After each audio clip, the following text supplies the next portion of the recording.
Hello, astronomy. So today we're going to be talking about asteroids. Um, so yesterday you just finished talking about Mars. Tomorrow we're going to be talking about Jupiter.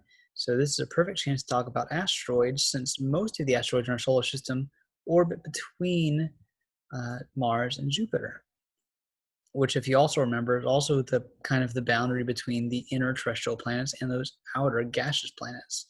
Let's talk about what asteroids are, though, and what we can learn from them. So, what are they? So, William Herschel was the person who gave these things their name. He named them asteroids. Um, and if you remember, William Herschel was the same person who discovered Uranus. Asteroid means star-like. And so asteroids are nothing like stars. They're balls of rock, not big balls of plasma like stars are. And William Herschel probably knew this, but through a telescope, asteroids look a lot like stars because they can look like tiny white dots. Um, so asteroids are small, irregular shaped rocks. A lot of them just look like potatoes. You can think of them like big space potatoes if you want. Their sizes range anywhere from 10 meters to 1,000 kilometers wide. So remember, a meter is about a yard. So 10 yards are the smaller ones. Largest ones are 1,000 kilometers. It's about 5,000 miles in the ballpark.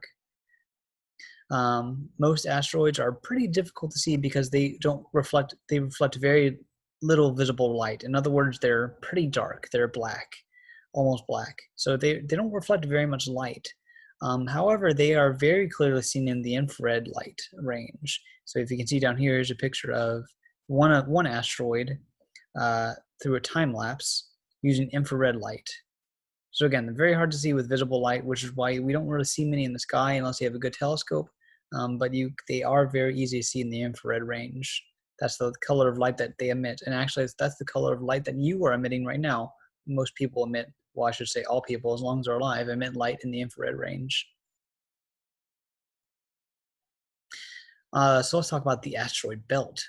So the asteroid belt is a region of space where you find most of the solar system's asteroids.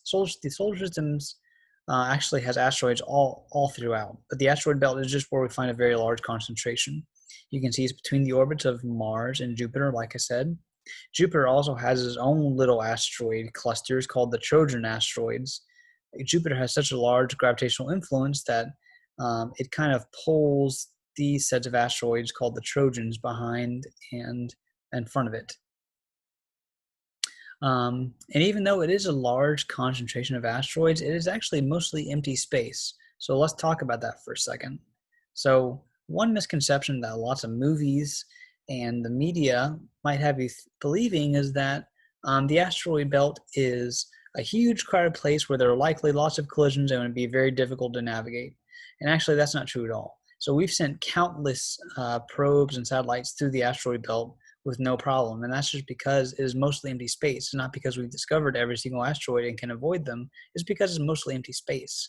So the asteroid belt looks a lot more like this lower picture here than it does this picture up here. So even though we call it the asteroid belt, not because it's packed with asteroids, but because it's the place you're most likely to find asteroids. Another misconception is about the origins of the asteroid belt, and I think this is more about kind of what some new thoughts versus old thoughts. So people used to think that the asteroid belt came from a planet collision a long time ago. So they thought that two planets collided, and the asteroid belt was kind of like the remains of that collision. And the thing about that theory is that the asteroid belt doesn't really contain that much matter. So if you put all of the asteroids together in the asteroid belt, you wouldn't form anything that big, and certainly not the size of a planet. And the asteroids are made of very many different materials, and so it doesn't make sense to say that all of these asteroids, which are made of all of these different elements, came from one collision. The much more likely story is that the asteroids are just kind of like leftovers from when the solar system first formed. Um, when the solar system first formed, you have all of these rocks flying together and coming together to form bigger things like planets. The asteroids are just objects that didn't really make it into a planet-sized object.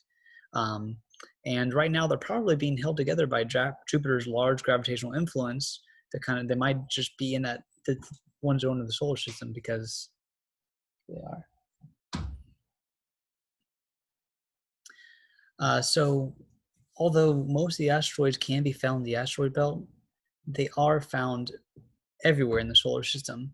Some asteroids even cross the orbit of the Earth, and what that means for us is that whenever astronomers find asteroids that cross the Earth's orbit, they pay special attention to those asteroids because that means if an asteroid crosses the Earth's orbit, that means there's a chance that that asteroid could impact Earth if the timing is right. For example, in 2013, let me move my picture. I'm blocking the most important part. February 2013, and that exact thing happened. An asteroid intercepted Earth, and the asteroid exploded above Chelyabinsk, Russia. Now the people in Russia were lucky that the asteroid did explode above the ground. If it exploded on the ground, it would have devastated the area like a nuclear bomb could have. These rocks are, when they do intersect the Earth and when they fall into the Earth, they fall into the Earth with such speed that the resulting collision releases a lot of energy. And depending on the size of the asteroid, that energy could be as great or greater than the nuclear bombs that we can make. And this picture on the lower right, if you're curious, the only injuries that result in this collision was from the sonic boom that resulted from this explosion, which shattered lots of windows. And because people were curious to see the falling asteroid, they were standing by the windows when the glass was shattered. Lots of people were sent to the hospital. So if you ever see an asteroid exploding in midair, stay away from windows. So how many of these asteroids, especially how many of these Earth-crossing asteroids have we found? So back in the day, NASA did a great job at finding the really big asteroids. So NASA has found, and they are currently tracking 99% of the asteroids that have enough energy to wipe out basically all of mankind. But there's still lots of smaller asteroids, like the one I just showed you in the previous slide, that had the potential to wipe out at least the size of a city. So how many of those asteroids do we know about? Well, we know about less than 1% of those asteroids. So there's still a lot of work to be done in this area as far as keeping Earth safe from asteroid impacts. Now, when is the next asteroid going to hit? Well, nobody really knows because we don't know where they are. We don't know how to track them. We could also try to ask the question, how often do they hit? And we know that about one of these asteroids could hit the Earth about once every year. And then the question is, well, okay, if an asteroid hits the Earth about once every year, where is it going to hit next? And again, we don't know. So it could be in the middle of the ocean, which is, since most of the Earth is covered in ocean, that is a huge possibility. But But at that point, they're just playing a numbers game. So it could hit in the middle of the ocean, could hit in the middle of some abandoned desert or abandoned country, but it could hit close to a city like Chelyabinsk or New York or St. Louis.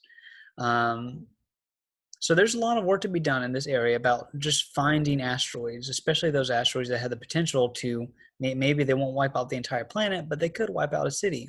It would be important to know, can we somehow send a spacecraft to direct the asteroid somewhere else in the solar system, or do we need to evacuate the city? So that's just a few things about asteroids. We'll be talking about other objects like asteroids later. We'll be talking about Kuiper Belt objects, meteors, and comets. Hope you learned something from this presentation. And if you have any questions, let me know. Everyone, have a great day.